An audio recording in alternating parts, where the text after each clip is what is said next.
Mabuhay, maligayang pagbabalik sa aking YouTube channel. At yes, nakita nyo naman sa thumbnail pa lang, Kim, Abilino na ang apelyido. Yung mga ganyang tipo, kasi nga, alam naman natin na yung nangyari nga sa pa-shoutout sa It's Showtime, o talagang pinangunahan ni Vice Ganda. And actually, parang shoutout nga yun sa ex, magbabanggit ng apelyido, or magbibigay ng mensahe. Siyempre, nagbigay ng mensahe, pero ang pagkasutil talaga, pagkapilya talaga ni Vice Ganda, ang tinawag niya talaga Keme, si Kim Chu or si Chu bilang Abeli, tapos bilang Chu, 'di ba? Meaning, 'di ba, parang ano na, parang tanggap, parang normal na lang na tawagin nila si Kim Chu na Abelino. So anyways, mukhang tama ang lahat ng hinala ng lahat. Kung ano at kung ano man, anyways, pampasaya, pampakilig, punong-puno ng ayuda. So ayan nga, so sinasabi nga doon na actually napunta sa may message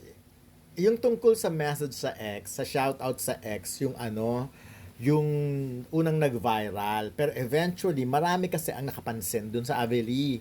Talagang yon sumunod na nag-viral. Talaga mas pina-viral nila yun. Kasi syempre, ando naman ang kilig. Although yung sa shoutout sa X ay medyo emotional, madrama, at talagang parang may punong-puno ng hugot, pero makatotohanan, di ba? Yun nga yung sabi nila, makatotohanan talaga na ganon, na nagte-thank you.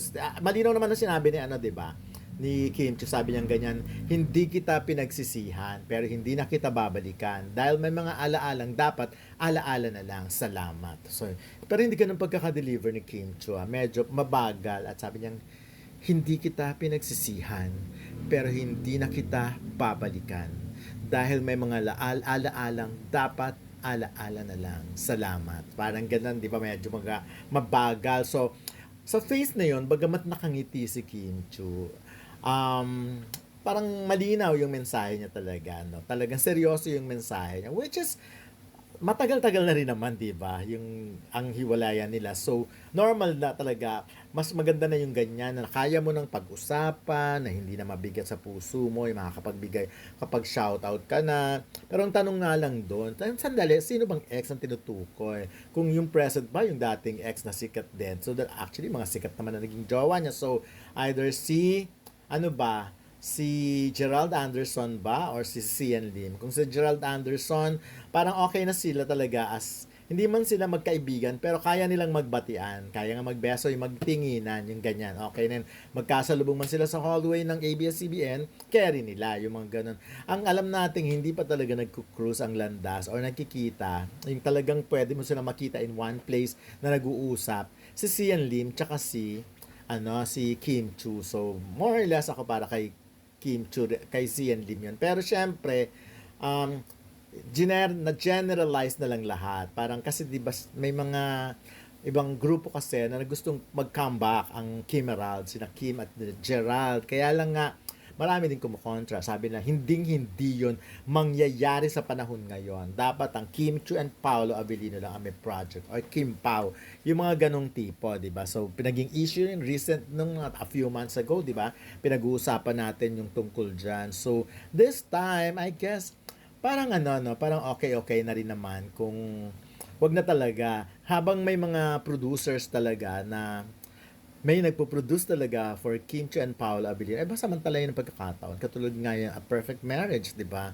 Na hopefully, and sure naman ako na mapapasok sa Metro Manila Film Festival at gagawa ng record dyan. Although, alam naman natin ng MMFF, medyo mabigatan ng laban dyan. Kaya lang, ako, to kasi, tried and tested talaga ang Quantum Films si Attorney Georgie Alonso. Talagang sila yung nagsumasali ng Metro Manila Film Festival na hindi lang bukod sa pera of course, pero gusto na makapaghatid ng magandang mensahe, yung mga pelikula nila, makabuluhan, maganda, yung ganun. Kaya hindi ka mapapahiya. Kaya ako artista, pag in-offer talaga ng Quantum, yes na yes na yes agad.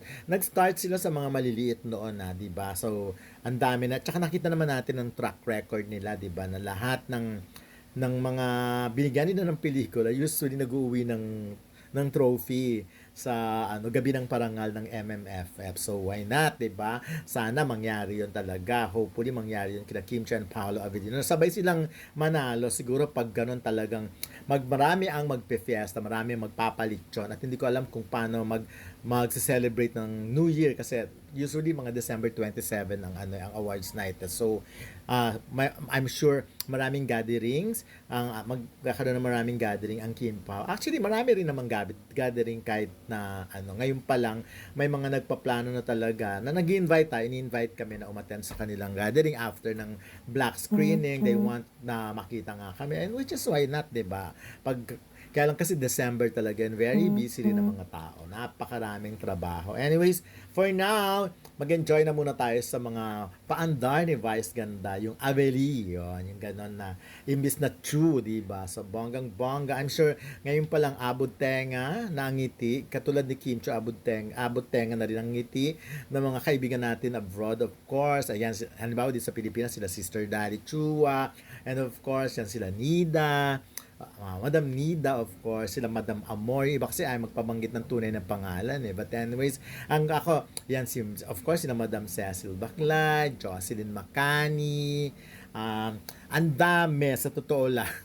But for now, mag-enjoy na muna tayo at sana nga magtuloy-tuloy lang ang mga ganitong paandar. By the way, manood kayo ng meaning ngayong Monday kasi mag-face to face nga si Ray Pumaloy at yung Miss Q&A contestant na bongga pala, no, na talagang estudyante ng University of the Philippines. Of course, si Cali Serion Martinez. Sana maging masaya. Kaya may mga iba pa kami guys. Hindi nga namin alam kung paano pagkakasyahin yung oras na yun sa may mga guesting pa lang. Okay, bye-bye for now.